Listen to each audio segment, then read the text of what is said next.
Good morning, good afternoon, or good night, class. Look, I'm Alistair Nova, and welcome to today's lesson. Today's lesson will be a bit more experimental. It will be something I made, or I'm pretty sure I made it. I have found no reference of this online in other areas, and we will be doing an experiment. Today will be, this whole series will be a lab. Today will be introduction to the concept. Then we will go on and experiment with it. We're doing a playthrough. Now, I would like you to present. Would have been cooler if I wasn't in the way. Let me try putting myself over here. Perfect. Pokemon Choicelocke. It's my own original Nuzlocke variant. And I'm very excited about it. I had this idea for a year or so now, and I was always thinking about making a Let's Play of it, trying it out. But let's take it off one by one and take a step back and give you a bit of a background information about it. Now, it is based off the Nuzlocke. Now, I can go into the history of Nuzlocke, but I don't know it terribly well. I've never read. Apparently, it was based off a comic series that someone made. I don't know the full details off the top of my head, but it's not important for today's lesson. If you'd like to do it, please do your own independent research. Nuzlocke is a way of playing any Pokemon game with a handful of additional rules. Rule 1. You can only catch the first Pokemon of every area. This means anytime you enter a new route, you can catch one Pokemon.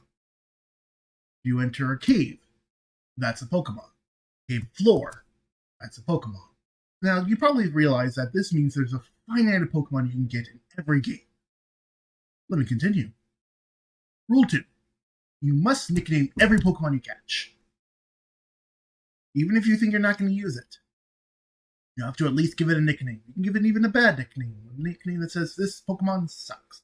The final rule, this one's the big one. If a Pokemon faints, you must release it ASAP. Nearest Pokemon Center, click it, release. This means that it is possible to lose a Pokemon game. These rules are often brutal. They're often a great way to take a game that's honestly really easy most of the time and make it a lot more challenging. It's designed to test your adaptability, your planning, your strategy. However, I have my own issues with it. I'm not saying it's a bad system. No. It's a great one. I've even done one or two myself. My problem is that it tests your adaptability. But what if you were to test instead your game knowledge, your routing skill, how good you are at planning, and how well do you know a game? Well, let's find out, shall we? This is Choicelocke. Basically, here's the rules that are generally imported from Nuzlocke. Nickname every Pokemon you get. If a Pokemon faints, it dies, aka you release it. And if all your Pokemon dies, you lose the game. It's that simple. You probably realize there's a rule here that was mentioned before.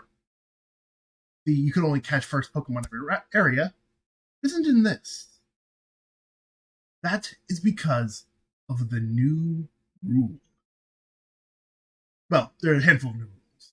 First off, let me say this right now. This will not work with a randomizer. Just, you can try it, but that's a bit masochistic, if I would put a term to it. Maybe possible in earlier gens, but not others. Now, rule is, select 7 Pokemon catchable or giftable in the game. You can only use those Pokemon. You can only have one of each. You can't, say, grab 1,000 Pidgeys and say, oh, that's one. No. One Pidgey at most. You're allowed to evolve them. Don't worry, I'm not that bad. But only that one. Well, only those 7. You have to follow level restriction rules, otherwise the game is a little too easy. And you must use set mode. No switch mode allowed. What do I mean by level restrictions and set mode? Well, Level restriction refers to the fact that I can't have any of my Pokemon above the gym leader's current number. I can, well, current highest Pokemon level. Like if a Pokemon had a highest level of 16, I can't have any of my Pokemon over 16. And what's set mode? In Pokemon, there are two different game modes you can probably use: Switch mode and set mode. It decides if, after you knock out a Pokemon, it automatically says, hey, your partner or your opponent is about to send out this Pokemon. Would you like to change? Set mode removes that. It makes this a bit more careful. You have to be more knowledgeable, to put it simply. Yeah. Here's some optional rules, like the 7th blank rule, which will allow you to pick your 7th in the middle of the run. Oh, by the way, did I mention those 7 Pokemon you pick, you have to decide them before the whole it all starts. You can't pick them in the middle. You cannot change it. Although you are allowed to change one of them if the 7th blank is still up. Your monster change. Mon change. You can change the number of Pokemon. You can make it easier by adding more. You can make it more difficult by saying less. And no items. Yeah, that's just a standard like Nuzlocke modifier rule to make it more challenging. I'm only going to use the basics in the experiment. About it. So where does that leave us? Well, I will be attempting for you all a leaf green Choicelocke. I will be telling you my team. I will be telling you what I'm planning, why I made those decisions, and what is next.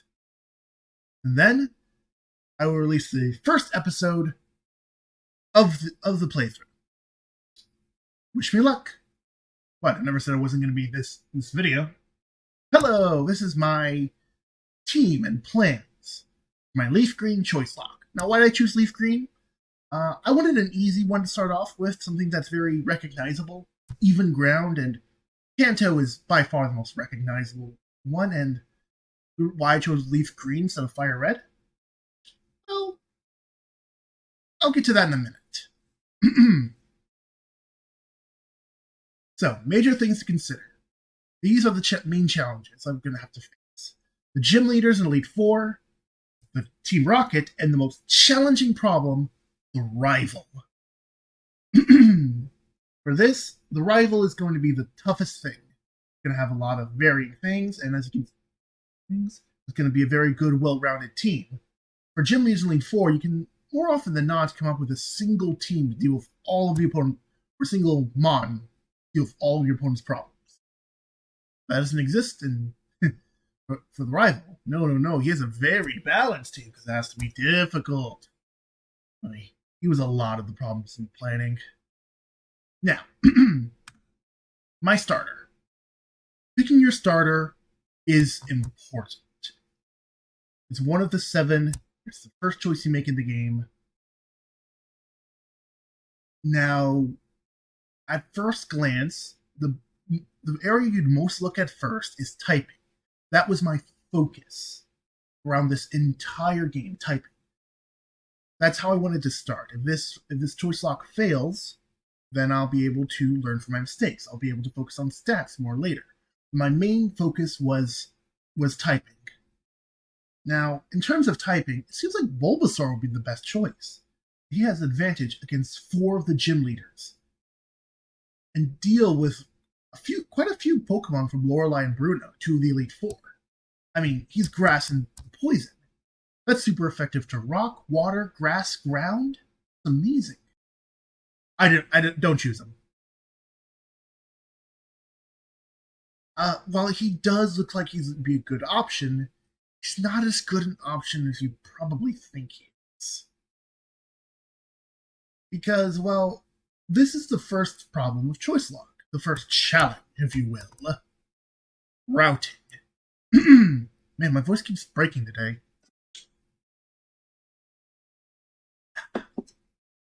Stay hydrated, everyone. Life lesson of the day.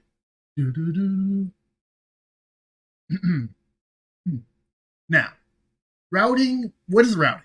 Routing is basically planning what to do and what order things will come in. Like, what are the orders of the gyms you will be facing? You have to face Brock first, and then Misty, and then Lieutenant Surge, and Erica, so on and so on. It's also knowing what's available to you when. Like, the reason I don't want a randomizer, why I don't think the randomizer would work for this, is because you'll be able to know what becomes available when. And if there's something that's really useful early game, but you can only get it late game, that's not something you can use. And Bulbasaur is a problem mainly because of routing. First of all, it's not going to be that useful in the grass gym. That's like one of the main reasons we thought about it. Mostly because even though it's grass and poison, it doesn't really have any poison attacks. At least none that do damage. The earliest you can get it, probably the only time I can remember correctly, is Sludge Bomb, a TM that's only available after you defeat Blaine, the 7th gym leader.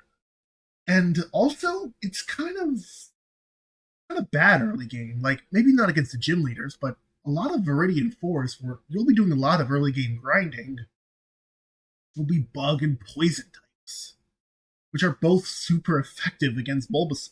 Well, maybe not poison types. I mean, I may have gotten that wrong. But anyway, I don't have the type chart on my own hand.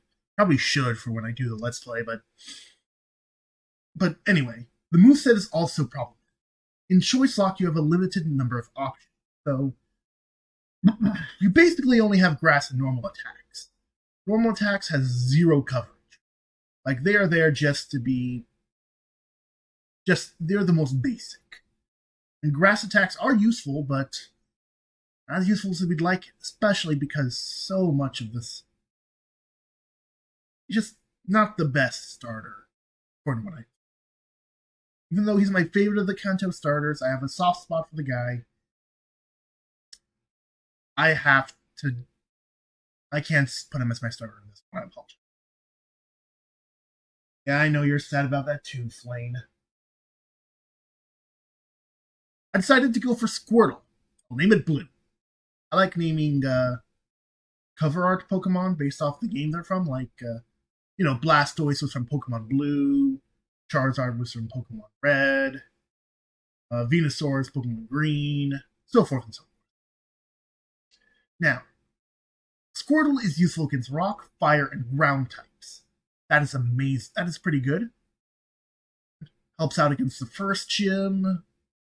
Not so good around the 3rd and 4th gym, but we can get to that in a minute. It can also learn Bite fairly early.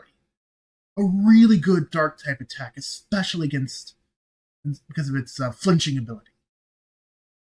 It's strong against Psychic and Ghosts, which is something that is it's rare, but when they do appear, they're a problem. So flinching plus coverage is really good. Thank you very much, Dark type, for existing. And then Ice Beam. Ice Beam is really strong against Dragon types. Once again, something you're probably not going to see much. When it does come up, it will be a major deal. It's also good against Grass types, which will be Blue's weakness. You can also get Surf, which HMs. Yeah, that's another thing you have to plan on in Choicelocke. You could use one of your slots for an HM Slave, but if you can give it to one of the Pokemon you already planned for, you're pretty good. Also, the fact that Squirtle is relatively bulky, which means it can survive some good hits. I think we've got a pretty good shot with Blue running the front. By the way, I will be naming them in this video. If some of them may have gender-specific names, it'll depend on what gender they are when they catch them. Now I'm going to grab 2 more Pokemon before the first gym. It may seem like grabbing 2 Pokemon early may seem rough because they're on our team longer, which means a higher chance of them, I think, dying. There are some advantages. Ace and Yellow, aka a Pidgey and a Pikachu. Ace will give us advantage against Blue's Bulbasaur. Since we're picking Squirtle, he will choose Bulbasaur. So that's Grass, which is flying, super effective against. Also, it's a flying type that can deal with with any bugs we come across and grass-type Pokemon, which there are quite a few. And why we need Ace? Well, he's strong against water and flying. That is, well, not Ace, Yellow, I mean, sorry. He will be huge against Misty, Lorelei, Lance, and is 4 times strong against Gyarados. Not to mention, Team Rocket has a bunch of flying types with their Zubats. And water types are, there's a lot of them. Quite a lot. So having in Pikachu early will be really useful. Eventually they're going to evolve. First time it's going to get will be helpful. 1 minute. Sorry about that, everyone. I tell you to not turn off your phone in classes because I cannot hold myself to that same standard. So yeah, have your phone out, but please pay attention as well. That would be really, really helpful. Now,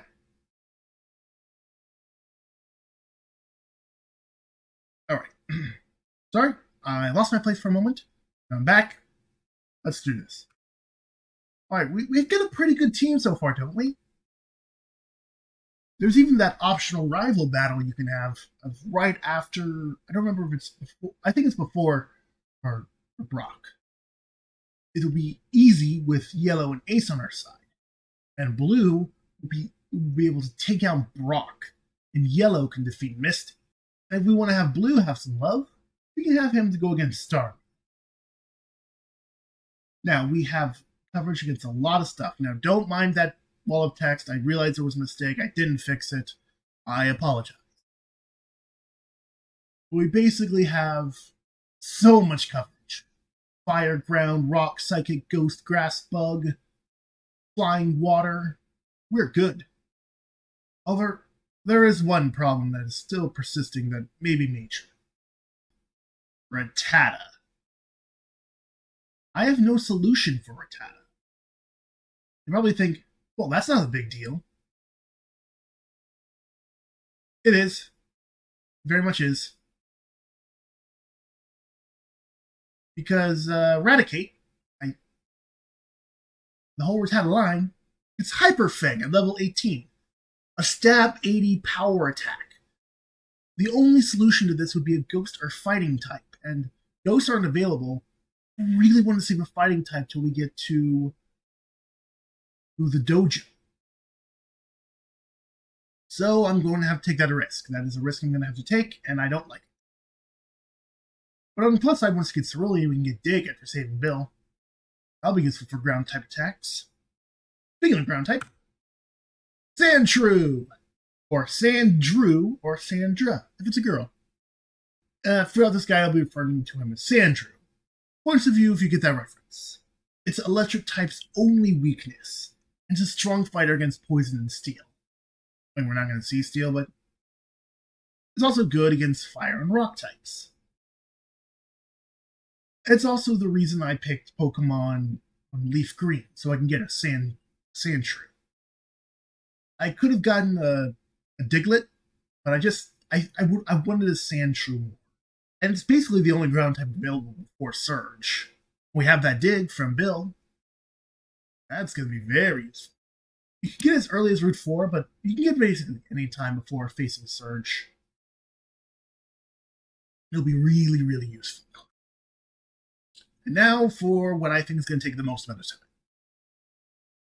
Gambling addiction. Yes, I will be going through a gambling addiction. No. Once we get to Celadon City, we're going to have to do a little bit of work before we fight Eric.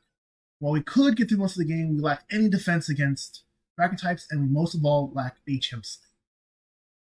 So we are going to go to the Rocket Game Corner and play until I have 8,600 coins. I did the math. But what do I want from it? Well, I want a Dratini. I want a certain attack, Ice Beam. You know, the thing I was talking about with putting on Squirtle, maybe other things. Dratini is also a good pick. It can serve as an HM slave for some of the required HMs. I can probably think a Dragonite with an HM slave? Ugh. it's honestly the best choice I've got. And besides, still's got some pretty good. We'll probably have room for him to give him some pretty good attacks as well. Now time for facing either Hamlet or Mary. In a minute. Once we go inside of the Rocket headquarters, we go fight Giovanni. And we'll come the thing I'm the most worried about is Kangaskhan.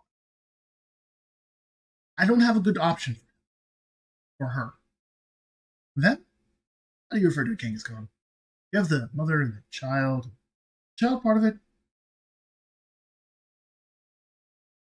That's homework. Please go in the comments and please give your thoughts. The best idea I've got is to grind until I'm high enough level. But we need that stealth skill. For once we beat the Pokemon Tower, we can get a gas. We'll call it Mary for now. And I know we can't make it to a Gengar, but we'll at least have it as a Haunter, and it's a poison ghost type. And even with it, the Eradicate wouldn't have been a problem because it's not there anymore for reasons. I don't personally believe it, but who to theorize. Anyway, at least now you have a counter for normal types. Normal type attacks don't hurt or Ghastly. It's Ghost. We are basically good. Finally, for the final Pokemon I want. This is Bruce.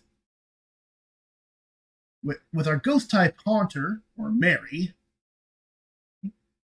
we can clear the fighting dojo no problem, and get one of, if not the best fighting type in the game, Hitmonchan.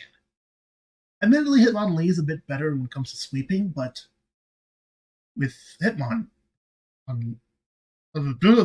them confused. With Hitmonchan, we have Fire, Ice, and Thunder Punch. That is amazing coverage.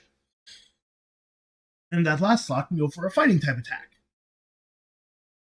And now we begin to say farewell to the gyms. The general strategy for the rival will be using Yellow against Pidgeot and Gyarados. His Growlithe, if they'll evolve into an Arcanine, will be dealt with Blue. Alakazam with Mary or Blue, either works. And Venusaur will go to Ace or the Boy. Oh, I can't believe I forgot to mention. Yeah, Dragonite's either going to be the boy or the girl. And now Giovanni's not scary anymore. His Nidorino loses Sandshrew, his Rhyhorn loses Blue, and his Kangaskhan's easy pickings for Bruce, and not even a threat to Mary. Sabrina will fall the same way Alakazam did. Koga loses to Sandshrew, Blaine to Blue, and Blue can wipe out Giovanni's whole team. With rivals added Rhyhorn going the same way. Now, the Elite Four. I've already given you my strategies for Blue, or the rival. Now for this. My plan for the Elite Four. Lorelei is first. That'll be solved with Blue getting Brick Break. That'll allow Blue to deal with Dugong, Cloyster, and Lapras. Mary can beat Jinx, especially if I can get to Shadow Punch. Yellow could take care of the Slowbro. Bruno is next, but it should be easy. We will have Blue deal with his Onyxes, which are both 4 times weak. Blue can sweep those Onyxes up, and everything else can be dealt with Mary with Hypnosis and Dream Eater. Easy dub. As the kids would put it, easy dub. That's how you use it, right? I'm not sure. Agatha is one I think I'll have the most difficult with. Blue can deal with most of the team, and Sandshrew can deal with the Arbok, but Haunter scares me. Basically, I realize it has a bit of a curse/mean look combo, and I gotta deal with that one quickly, so I gotta watch out. Lance, once again, very simple.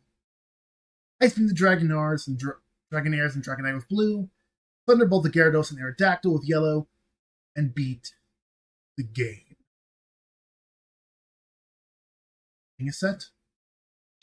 I have nothing else to say. I do have one thing I want to bring up.